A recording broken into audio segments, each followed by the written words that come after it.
Welcome back to the channel, everybody. Danilo Caprick here, still the best dressed man in tech sales, and today we're going to answer the question of where on earth is the best place for me to look in order to find my next job in software sales. Should I look on the street? Should I go to the mall? Should I go to LinkedIn? Where's the best place to go? Don't worry, we're going to answer all those questions right now.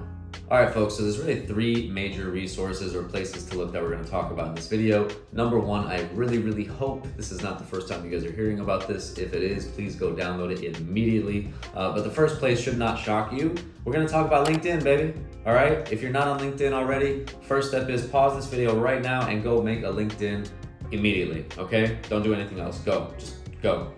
Did you go? Okay, I'm gonna believe that you went.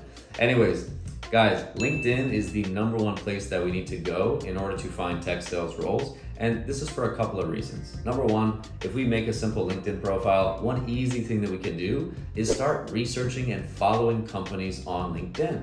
What we can literally do is click a button that says follow, and from there we will literally get notified whenever this company is hiring for new roles, right? Whenever a new position opens up, we will get a notification to our phone that can signal us to go apply or take some other kind of action, right? But that's the first thing that we want to point out with LinkedIn, is that it's so easy to follow and research companies on that platform, so that way you know when the roles actually open up and when it makes sense to apply. The other point we want to make on LinkedIn is the fact that not only is that where the recruiters are, but you can also find current employees who are already working the jobs that you want at the companies you want, guys. So let's break this down a little bit. Number one, the recruiters are on there, okay? So what this means is that before you even apply to a job, you can see who is a part of the hiring department, who's a part of HR over there.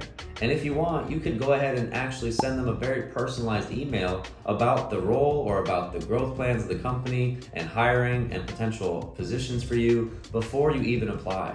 And why not do that, right? It doesn't hurt us at all to message a recruiter and say, hey, I'm interested in applying for XYZ role. I saw this open position. Are you guys still hiring for this, right? Or better yet, we could draft up a really personalized email to that recruiter and explain why we're interested in this company, why we believe we're a good fit, and what kind of results we would be able to produce for them, right? That would be a great way to stand out, in my opinion, if you want to get a job in tech sales, by directly going to the recruiter. Skip the line, there's no need for that. Honestly, if you're still just blindly applying, that's a very old school way to do it. I guarantee you, you're not gonna be as effective at getting interviews landed if you're just blindly applying.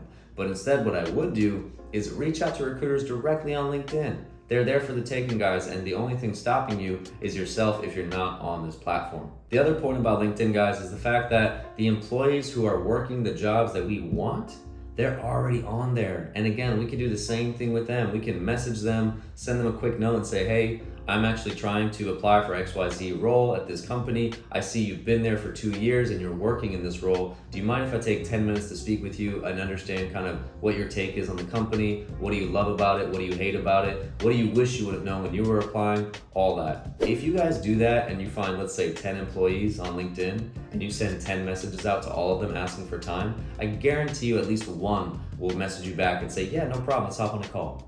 And boom, that's a great way for you to prepare for the interview, to get more insight on whether or not the company is right for you, and get the inside scoop on what the company's doing, right? So again, those are the major things we want to point out on LinkedIn: the fact that the recruiters are there, the employees are there, and you can use the tool to follow and research the companies that you care about joining.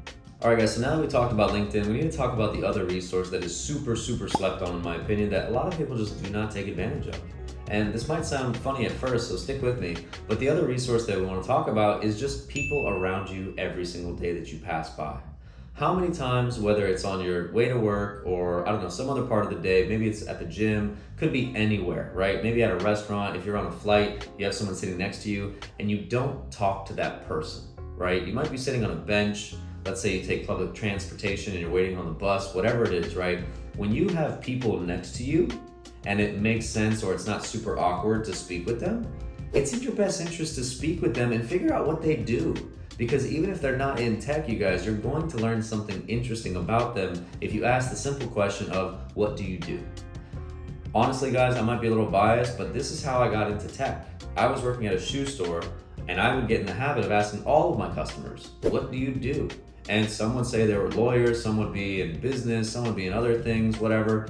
But one day, a guy who did tech sales showed up. and I asked him, what do you do? And he told me about it, and he gave me his card. Bada bing, bada boom, I end up getting into tech sales. So that is why I'm a big advocate for this. But no matter what, guys, if you have people around you, and let's say you're waiting on something, and maybe you're in a public place where it's okay, it's not socially awkward to speak with people, do it and ask them, what do they do? Because guess what? You have no idea oftentimes who is sitting next to you, how they could impact your life, and what sort of things they could put you onto that you've never even heard of before. So for that reason, guys, talk to other folks, ask what they do, and figure that out, because no matter what, as long as you ask the question, you're going to learn something interesting, and that is one easy way to get 1% better every single day.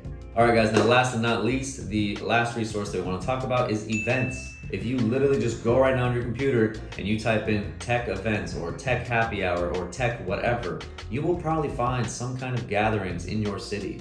And yes, this is going to be a lot more popular for folks who live in big cities, right? Like if you're in New York, Miami, Los Angeles, things like that, yeah, you're gonna have more.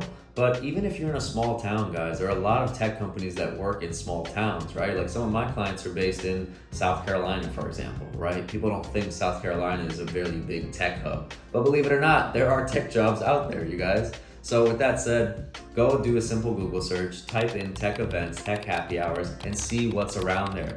And guess what? When you show up to those things, you can meet other people and ask them, hey, what do you do? And then you'll find out, right? So again, those are the three main resources I highly suggest using: LinkedIn, other people, and tech events. And I promise you, if you go through all those three avenues, it will be very, very soon, and really just a matter of time, before you find the next opportunity that's right for you. So overall, guys, I hope you enjoyed the content today and you got some value from this video. If you did, please hit the subscribe button below. And also, if you're not doing so already, go follow me on LinkedIn, send me a DM, let me know if there's anything I can help with, and I will see you guys in the next video.